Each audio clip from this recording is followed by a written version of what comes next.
안녕하세요. 대기업에서 자동차 산업과 2차 전지를 담당하고 있는 멘토한중입니다. 자, 오늘도 WCP 함께 보도록 할 건데, 오늘 WCP 관련해서 저는 정말 좀 다행이라고 생각을 합니다. 일단은, 국내 증시가 코스닥도 그렇고 코스피도 그렇고 마이너스 3%까지 밀리는 정말 이 말도 안 되는 상황이 있었어가지고, 그럼에도 불구하고 WCP 같은 경우는 마이너스 3%까지밖에 빠지지 않았습니다. 저는 정말 다행이라고 생각을 해요. 이 정도밖에 이제 조정이 안 났다라는 것에 대해서. 그래서 많은 분들이 좀 걱정을 하고 계실 것 같아요. 이런 전쟁 관련해서 악재가 계속해서 나오고 있는데, 일단은 제가 준비한 것은 이 전쟁 악재 반영은 좀 제한적일 것이다 라고 좀 말씀을 드리고 싶습니다. 그 이유에 대해서는 제가 잠시 뒤에 설명을 드릴 거고요. 국내 증시 리스크, 오늘 있었던 리스크를 좀 한번 체크를 해드리고, 그 다음에 왜 악재가 좀 제한적인지에 대해서 말씀을 드려볼 겁니다. 이거는 잠시 후에 얘기하는 거 참고를 좀 해주시면 좋을 것 같고요.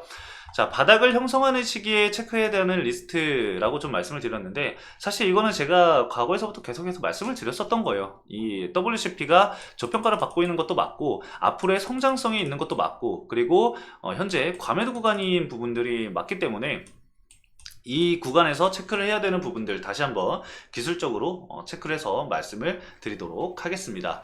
자, 그럼 오늘도 본격적으로 이 WCP 함께 보도록 하겠습니다. 자, 차트 보시면 아시겠지만 이제 추세를 좀 이탈을 하고 나서 잠시만요. 이 추세 이탈을 하고 나서 자리를 좀 잡아가려고 하는 모습을 보이고 있습니다. 제가 말씀드렸었던 엔벨로프를 닿은 상태에서 과매도 구간에서 엔벨로프를 터치를 하게 되면은 일부 반등이 나오게 됩니다. 기술적 반등이 이제 나오게 되는데, 뭐 100%는 아니더라도 기술적 반등이 나올 가능성이 굉장히 높아요. 그래서 현재 기술적 반등이 나오고 있기 때문에 일부 외바닥을 형성을 할 수 있는 시기다라고 좀 말씀을 드렸지만, 아직까지 우리가 안심하기 이르다라고 제가 전 시간에 바로 말씀을 드렸죠. 왜 그러냐면은 제가 지금 제 몸 때문에 안 보이실 텐데, 잠시만요. 이렇게 빼서 보여드릴게요.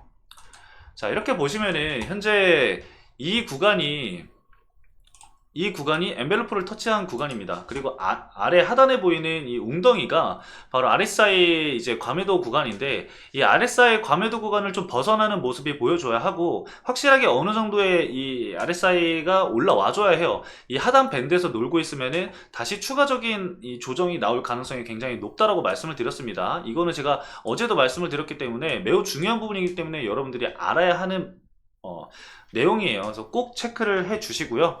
그리고 수급적인 부분도 여러분들 외국인 자금 계속해서 들어온다라고 말씀을 드렸어요.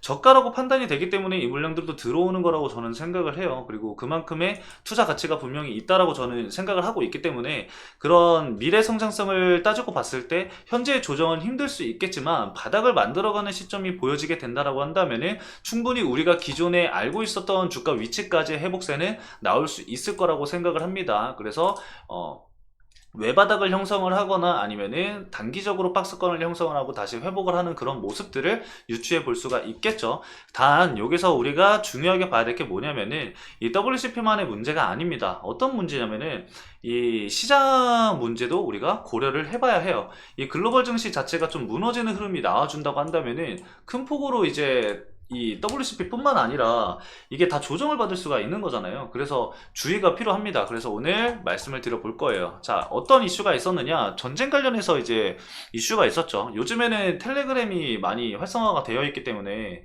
여러분들도 내용들을 다 알고 계실 거라고 생각을 하지만, 그래도 제가 좀 정리를 해서 말씀을 드리도록 하겠습니다. 자, 일단 첫 번째로 이스라엘 미사일이 이란 내부를 타격을 했다라는 이슈가 나왔습니다. 이걸 시작으로 해서 유가가 상승하고 지수가 갑자기 밀리기 시작합니다. 그 이후에 로이터에서 이 이란 이스파한 공항에서 원인 불명의 폭발음이 들렸다라고 하면서 이 하방 압력이 굉장히 큰 폭으로 늘어나요. 그래서 여기서 마이너스 3%까지 지수가 밀리게 됩니다. 자, 이게 왜 여기서 마이너스 3%까지 밀렸냐면은, 이란의 이스파한이라는 지역이 일반적인 지형이 아닙니다. 이 지형이 어떤 지형이냐면은 바로 핵시설이 있는 지형이에요. 그렇기 때문에 우리가 유추해 볼 수 있는 게 어떤 부분이냐면은, 이 내용이 별로 없잖아요. 그냥 속보라고 이 제목만 딸라 나오는데, 이런 내용을 봤을 때 우리가 생각할 수 있는 건 뭐지?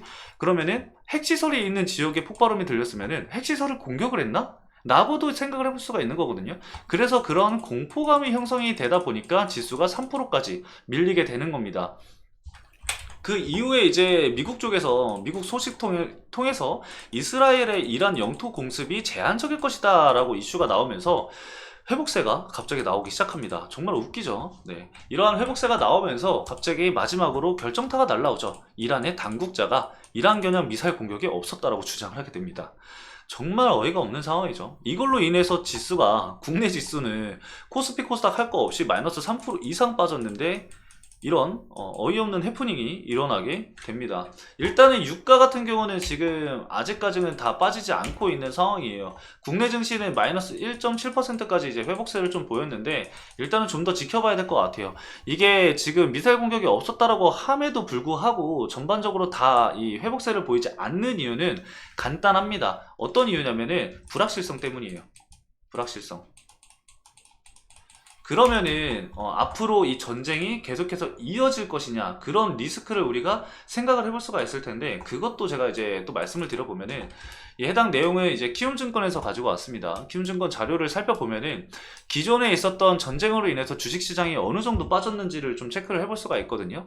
근데 보면은 9.11 테러라던가 이라크의 쿠웨이트 침공, 뭐 러시아 우크라이나 전쟁처럼 이런 굵직한 전쟁이 아닌 이상 하락에 좀 제한적인 움직임을 보였던 게 보이거든요. 그래서 이스라엘과 하마스 전쟁 같은 경우는 마이너스 5.4%, 그리고 이란과 이스라엘 이번 건은 오늘 저점을 기준으로 해서 마이너스 4.7% 정도 빠졌습니다. 그래서 우리가 생각해 볼 수 있는 게, 결론이 뭐냐면은 이렇게 큰 전쟁으로, 중동 전쟁으로 확산되지 않는 이상 지수는, 국내 지수는 하락에 제한이 있을 수밖에 없다라고 생각을 할 수가 있는 겁니다. 그래서 이런 부분에 있어서는 여러분들이 너무나 공포 심리를 가지실 필요는 없다라고 생각을 하고, 아직까지는 바닥이 형성이 되지 않았다라고 말씀을 드렸습니다. 그래서 바닥이 형성되는 시점이 보이게 되면은 제가 여러분들에게 따로 또 추가적으로 말씀을 드려볼 거니까요. 여러분들 너무 지금 당장은 뭐 추가 매수라든가 이런 부분들을 생각을 하지 마시고 일단은 바닥을 형성을 하는지를 먼저 지켜보자고요. 그런 부분들, 수급적인 부분들, 그리고 중요한 자리들, 이런 부분들,